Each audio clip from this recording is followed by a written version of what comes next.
I'm Dr. LiMeng. You can call me Scarlett. I'm from Hong Kong, and I work in the University of Hong Kong School of Public Health. My lab is the top lab in the world for coronavirus. The reason I came to US is because I delivered the message of the truth of COVID-19.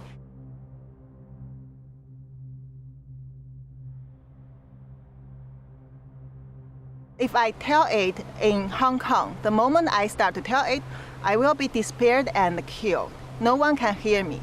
So for this purpose, I like to go to US and tell the truth of the origins of COVID-19 to the world, to let people understand how terrible, how dangerous it is. This is nothing about politics. This is a thing about whether all the humans in the world can survive.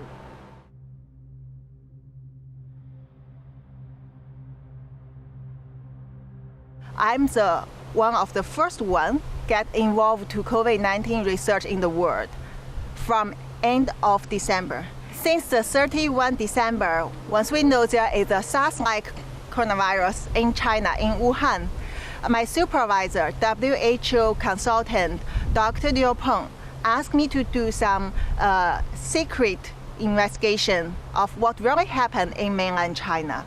The China government refused to get overseas experts, even include Hong Kong ones, to do research in China. So I turned to my friends to get more information. This is a conversation happened on 31 December. I talked to a friend who is a scientist in the CDC in China. That friend has a first-hand information. And this person told me there is family cluster cases, so there should be human-to-human transmission.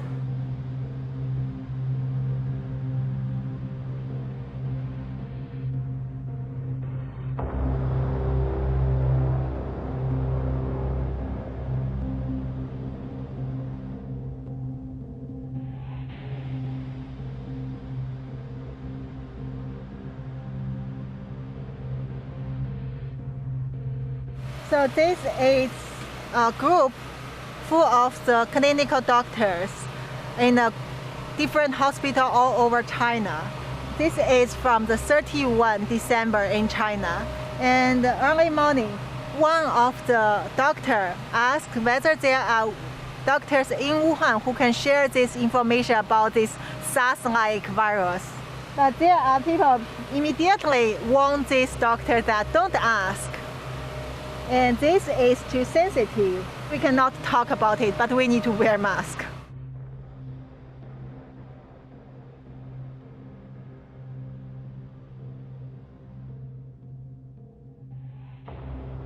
First, the human-to-human transmission become very worse in Wuhan. There are many patients. They don't get treatment on time and diagnosis on time. There is no protection for both doctors and the patient and common people. And also, the government doesn't allow people to release such information. Hospital doctors are scared, but they cannot talk. CDC staffs are scared.